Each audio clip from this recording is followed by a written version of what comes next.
নমস্কার বন্ধুরা, আজ আমি করে দেখাবো জামাই ষষ্ঠী স্পেশাল আমের স্বাদে ভরপুর আমের ক্ষীর বা ম্যাঙ্গো ফিরনি। এটি সামারের জন্য একটি পারফেক্ট ডেজার্ট।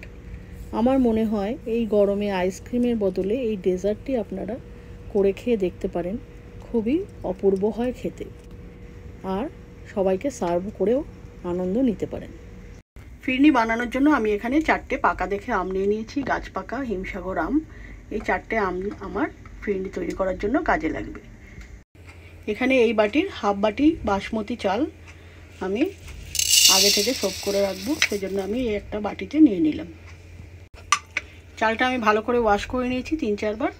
এবার আমি পরিষ্কার জল দিয়ে আধ ঘন্টার জন্য ভিজিয়ে রেখে দেবো। চালটাকে আমি একটা প্লেট দিয়ে ঢাকা দিয়ে সাইডে রেখে দিলাম। এখানে আমি 1 লিটার দুধ নিয়ে নিয়েছি। দুধটা আমি কড়াইতে সম্পূর্ণ ঢেলে দিচ্ছি। আমি এখানে 1 লিটার দুধ দিয়ে করছি, আপনারা চাইলে আরও কম দুধ দিয়েও করতে পারেন। পুরো দুধটা আমি দিয়ে দিলাম। এখন আমি গ্যাসের ফ্লেমটা অন করে দিচ্ছি।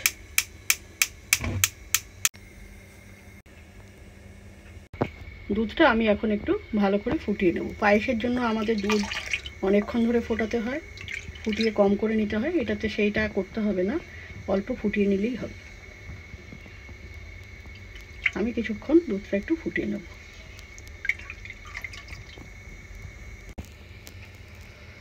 ছেঁকে নেওয়া চালটা আমি এখন মিক্সার গ্রাইন্ডারে দিয়ে দিচ্ছি।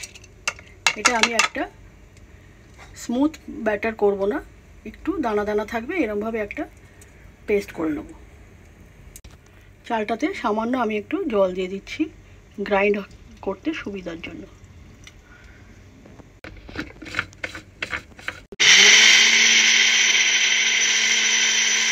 চালটা আমি গ্রাইন্ড করে নিয়েছি। এবার আমি একটা বাটিতে নিয়ে নিচ্ছি। চালের দানাটা একটু দানা দানা রয়েছে, পুরো আমি পেস্ট করে নিই। 10 মিনিট হয়েছে, দেখুন দুধটা আমি একটু ফুটিয়ে নিয়েছি, খুব বেশি টানাইনি। এবার আমি এই সময় চালের গুঁড়োটা দিয়ে দেবো। এবারে এই চালের গুঁড়োটা আমি দিয়ে দিচ্ছি। এটা দেওয়ার একটু পরেই দেখবেন দুধটা একটু ঘন হয়ে এসছে, আর চালটাও দানা দানা ভাবটা একটু নরম হয়ে যাবে।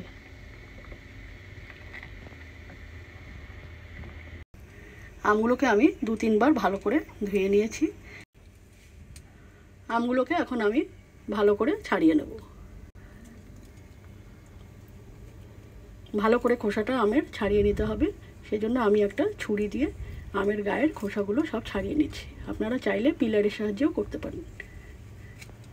একটু মোটা মোটা করে আমগুলোকে আমি ছাড়িয়ে নিচ্ছি।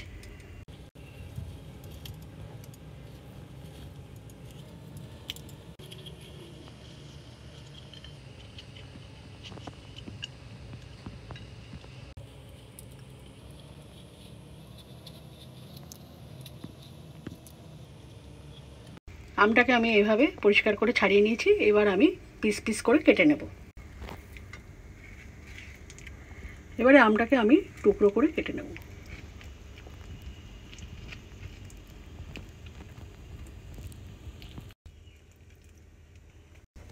আমি এখানে 3টে আমের টুকরো করে নিয়েছি। আমি একটা মিক্সারে জার নিয়ে নিয়েছি, সব আমগুলো আমি এতে ট্রান্সফার করে দিচ্ছি। এটার আমি একটা পাল্প বানিয়ে নেব।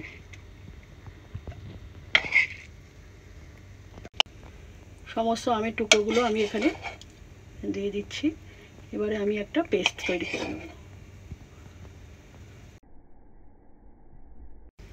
এখন আমি মিক্সার গ্রাইন্ডারে আমের একটা পেস্ট তৈরি করে নেব।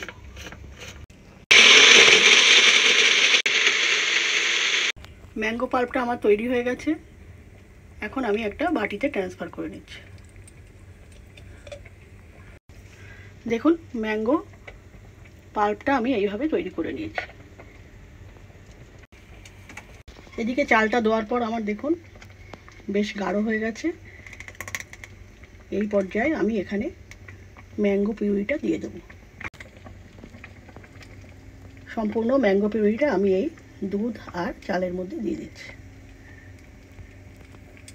এবার আমি দুধের সাথে ম্যাঙ্গো পিউরিটা ভালো করে মিশিয়ে দেব।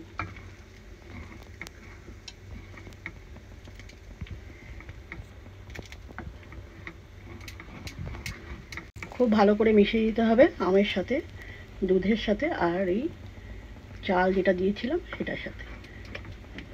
দেখুন খুব ভালো করে আমি মিশিয়ে নিয়েছি। এই পর্যায়ে আমি এখন মিষ্টির জন্য দিয়ে দেবো গুড়। আমি 1 বাটি খেজুরের গুড় দিয়ে দিয়েছি। এটা আমি মিষ্টি করার জন্য দেবো, এর থেকে বেশি দেবো না, কেননা আমটাও মিষ্টি। দিয়ে এবার আমি ভালো করে মিশিয়ে নেব।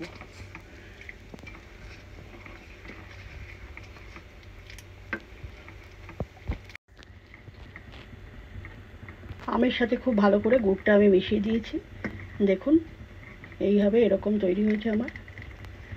এখন শেষ করার আগে আমি এখানে দিয়ে দেব কাজু, কিশমিশ, কিছু পেস্তা আর কাঠবাদাম গুঁড়ো করে। এটা অপশনাল, এটা চাইলে আপনারা দিতেও পারেন, নাও দিতে পারেন।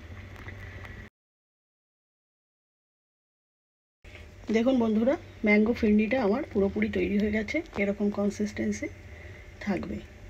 এবার আমি মাটির পাত্রে সার্ভ করে আপনাদের দেখাচ্ছি। এখানে আমি মাটির পাত্রগুলোকে বাজার থেকে এনে একটু জল দিয়ে ভিজিয়ে রেখেছিলাম। এবার আমি এগুলোতে সার্ভ করে দেখাবো। প্লেটগুলোকে আমি জলে ভিজিয়ে রেখেছিলাম, তুলে আমি ভালো করে মুছে সাজিয়ে নিচ্ছি। প্লেটগুলোকে আমি মুছে পরিষ্কার করে নিয়েছি। এবার আমি পার্পটা তুলে প্লেটে দিয়ে দেখাচ্ছি। দেখুন বন্ধুরা, এরকম ঠিক হবে, দেখতেও সুন্দর হয়েছে, একদম পারফেক্ট ম্যাঙ্গো ফিরনি। এইভাবে আপনারাও একবার তৈরি করে খেয়ে দেখবেন, খুবই ভালো লাগে। আইসক্রিম তো আমরা প্রায়শই খাই, কিন্তু এটা আমের সিজনে একটা অন্যরকম নতুন রেসিপি। আর সামনেও জামাই ষষ্ঠী, জামাইকে আইসক্রিমের বদলে আমার মনে হয় ম্যাঙ্গো ফিরনি দিলে ভালোই হবে।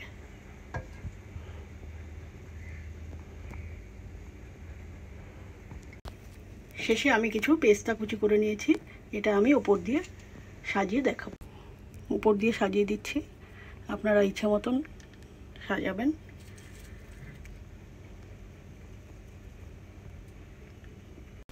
আর দিয়ে দিচ্ছি কিছু আমের কুচি, যেহেতু এটা ম্যাঙ্গো ফিরনি সেই জন্য আমের কুচিটা আমি দিয়ে দিলাম।